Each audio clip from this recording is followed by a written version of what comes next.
हम पढ़ेंगे CP/CPK का फार्मूला, और हम CP/CPK कैसे कैलकुलेट करते हैं एक्स बार आर चार्ट के लिए। तो ये CP/CPK फार्मूला है। CP मतलब process capability, CP is equal to upper specified limit minus lower specified limit upon 6 sigma. ये upper specified limit minus lower specified limit को हम बोलते हैं डिजाइन विड्थ, और 6 सिग्मा को बोलते हैं प्रोसेस विड्थ। तो हम CP इज इक्वल टू ये भी लिख सकते हैं, CP is equal to design width upon process width, और डिजाइन विड्थ को हम बोल सकते हैं स्पेसिफिकेशन विड्थ, जो हमें ड्राइंग में दिया है अपर स्पेसिफाइड लिमिट और लोअर स्पेसिफाइड लिमिट, वही है हमारा स्पेसिफिकेशन विड्थ। तो हम CP के तीसरा फार्मूला में भी लिख सकते हैं, CP is equal to specification width upon process width, CP is equal to design width upon process width, CP is equal to upper specified limit minus lower specified limit, यानी USL minus LSL upon 6 sigma. करा if process width become equal to design width, अगर ये process width और design width, मतलब process width तो 6 sigma है और design width भी अगर 6 सिग्मा हो जाता है, मतलब there is no gap between USL and UCL, उस कंडीशन में प्रोसेस विड्थ डिजाइन विड्थ के बराबर हो जाएगा। और जब डिजाइन विड्थ 6 सिग्मा हो जाएगा, प्रोसेस विड्थ 6 सिग्मा है ही, तो उस कंडीशन में CP की वैल्यू हो जाएगी 6 sigma upon 6 sigma is equal to 1 upon 1 is equal to 1, तब CP की वैल्यू 1 हो जाएगी। CP क्या बताता है? CP ये बताता है कि spread of process, it tell us process is capable और नॉट। CP ये बताता है, और प्रोसेस का फैलाव कितना है और प्रोसेस कैपेबल है या नहीं है। प्रोसेस कैपेबिलिटी इंडेक्स का फार्मूला है। प्रोसेस कैपेबिलिटी इंडेक्स में 2 वैल्यू इसके आते हैं, CP के अपर और CP के लोअर। CP के अपर और CP के लोअर क्यों आता है? क्योंकि ये जो स्पेसिफिकेशन जो मीन है CL सेंट्रल लाइन, उससे अपर कंट्रोल लिमिट की तरफ भी शिफ्ट हो सकता है प्रोसेस, और लोअर कंट्रोल लिमिट की तरफ भी शिफ्ट हो सकता है। तो जब अपर कंट्रोल लिमिट की तरफ शिफ्ट होता है तो CP के U होता है, और जो लोअर स्पेसिफिकेशन लिमिट की तरफ जब हमारा प्रोसेस का मीन शिफ्ट होता है सेंट्रल लाइन से, तो CP के लोअर होता है। इसलिए 2 वैल्यू आती है, और दोनों वैल्यू में जिसकी वैल्यू सबसे कम होगी CP के अपर और CP के लोअर में, वही हमारा एक्चुअल CP के होगा। तो प्रोसेस कैपेबिलिटी इंडेक्स का फार्मूला है CP K U is equal to USL minus x double bar upon 3 sigma, और प्रोसेस कैपेबिलिटी लोअर का CP के L वो x bar minus lower specified limit upon 3 sigma.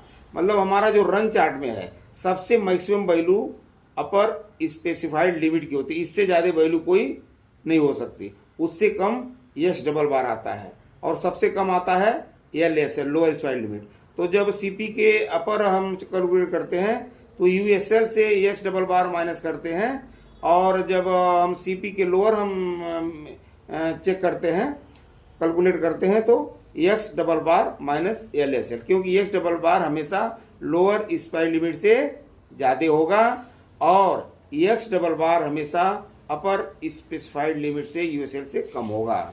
इसलिए यहाँ पर अपर CP के upper के लिए upper specified limit minus x double bar upon 3 sigma होता है, और CP के लोअर के लिए x double bar minus LSL upon 3 sigma होता है। ये तो दोनों का CP के अपर और CP के लोअर का फार्मूला हो गया। अब यहाँ कह रहा द वैल्यू ऑफ CP के is the minimum value of CP के अपर एंड CP के लोअर। अब CP के अपर और CP के लोअर में जिसकी वैल्यू सबसे कम होगी वही एक्चुअल CP की होगा। हमें तो CP की चाहिए ना, हमें CP के अपर नहीं और CP के लोअर नहीं, CP की एक वैल्यू निकालना है। तो CP की वैल्यू CP के अपर और CP के लोअर में जिसकी वैल्यू मिनिमम आ जाएगी, कम होगी, वही हमारा वैल्यू CP की होगा।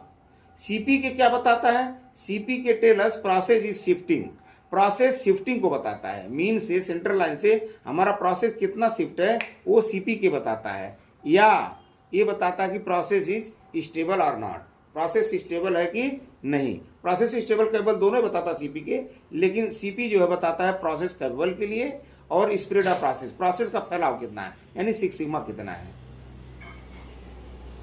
अब आ जाइए हम कैलकुलेशन कैसे करेंगे। कैलकुलेशन सिग्मा का फार्मूला पता, sigma is equal to R bar upon D2, where D2 is a statistical constant, its value depend upon the subgroup size अगर n is equal to 4 sample size है तो D2 की value होगी 2.03 और subgroup sample size n is equal to 5 है, 5 sample लिए हैं तो उसकी वैल्यू होगी 2.33। अब कैलकुलेशन कैसे करेंगे सिग्मा का calculation? Sigma is equal to formula है सिग्मा का formula sigma is equal to R bar upon D2। R bar की वैल्यू 0.007 अपॉन 2.33 5 सैंपल की, 5 सैंपल लिया गया है तो 5 सैंपल के लिए हमारा जो है क्या आएगा 2.33 आएगा। तो 0.007 और 2.33 से डिवाइड किए तो 0.003 mm, यानी सिग्मा की वैल्यू आ गई 0.003 mm।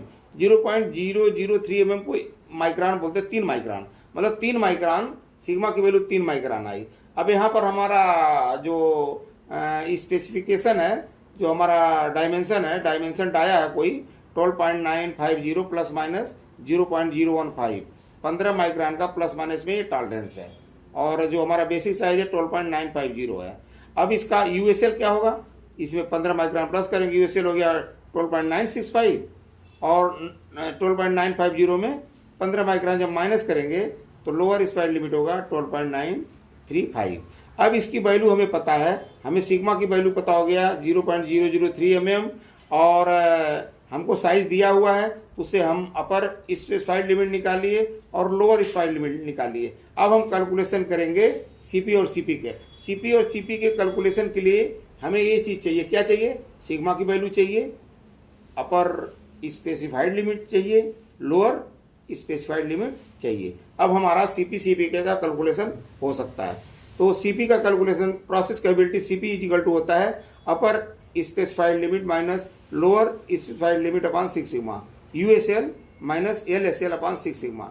यूएसएल यहाँ पर देखिए, यूएसएल क्या है, कितना है 12.965, 12.965 माइनस एलएसएल यहाँ पर दिया है एलएसएल 12.935 तो माइनस कर दिए 12.935 अपॉन 6 इंटू सिग्मा। सिग्मा की वैल्यू कितना है यहाँ पर 0.003, तो यहाँ 6 इंटू 0.003 कर दिए, इसको माइनस किए और सिग्मा में 6 से मल्टीप्लाई किए, माइनस करने पर 0.03 आ गया और 0.003 में 6 से मल्टीप्लाई किए तो 0.018 आ गया और 0.03 में जब 0.018 से हम डिवाइड करेंगे तो 1.66 आ गया। इसका मतलब सीपी की वैल्यू कितना आई 1.66, 1.33 से ज़्यादा है, इसका मतलब हमारा प्रोसेस कैपेबल है।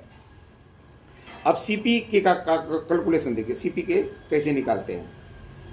प्रोसेस कैपेबिलिटी इंडेक्स सीपी के यू अपर, सीपी के अपर का फार्मूला है USL minus x double bar upon 3 sigma. USL upper specified limit यहाँ दिया हुआ है 12.965 तो 12.965 कर दिए और एक्स डबल बार का वैल्यू दिया है अपना 12.949 और अपॉन 3 इंटू सिग्मा अपॉन 0.003, तो ये हो गया हमारा जब इसमें से अपर specified limit x double bar minus किए तो 0.016 आ गया और सिग्मा में 3 से वैल्यू मल्टीप्लाई किए तो 0.009 आ गया। 0.016 में 0.009 से डिवाइड करेंगे तो 1.77 आ गया, यानी process is stable as well as capable. CPK का वैल्यू 1.77 आ गया तो हमारा प्रोसेस बहुत ही गुड है, मतलब हमारा जो प्रोसेस का मीन है वो स्पेसिफिकेशन के मीन यानी सेंट्रल लाइन के बहुत ही नज़दीक है। अब प्रोसेस कैपेबिलिटी इंडेक्स सीपी के लोअर, इसका formula S double bar minus L S L upon 3 sigma. S double bar का मान 12.949 माइनस एल एस एल का मान 12.935 अपॉन 3 इंटू 0.003, तो ये माइनस करने पर 0.014 आया और सिग्मा को 0.003 से मल्टीप्लाई करने पर 0.009 आया। अब 0.014 में 0.009 से डिवाइड करेंगे तो 1.5 आए, यानी सीपी के लोअर की वैल्यू आ गई 1.55। प्रोसेस स्टेबल एंड कैपेबल, दोनों कंडीशन में प्रोसेस स्टेबल एंड कैपेबल है। लेकिन अब हम सीपी के अपर नहीं निकालना है, सीपी के लोअर नहीं निकालना, हमें निकालना सीपी के। तो अभी आपने क्या देखा था कि सीपी के वैल्यू कौन सी होती है, सीपी के अपर सीपी के लोअर में जिसकी वैल्यू सबसे कम होगी वही हमारा एक्चुअल सीपी के होगा। तो सीपी के अपर की वैल्यू कम है या सीपी के लोअर की, तो यहाँ पर देखिए सीपी के लोअर की वैल्यू कम है 1.55, तो द वैल्यू ऑफ सीपी के is the lowest value of CP के अपर एंड सीपी के लोअर, सो सीपी के इज इक्वल टू 1.55, क्योंकि 1.55 लोअर है। अगर सीपी के अपर की वैल्यू 1.55 आ जाती और सीपी के लोअर की वैल्यू 1.77 आ जाती तब भी हम लोअर ही वाला लेते हैं। मतलब हम सीपी के वैल्यू जो सीपी के अपर और सीपी के लोअर में जो सबसे कम वैल्यू होती है दोनों में से, वही हमारा एक्चुअल सीपी के होता है। तो सीपी के हमारा आ गया 1.55। It means process is stable as well as capable.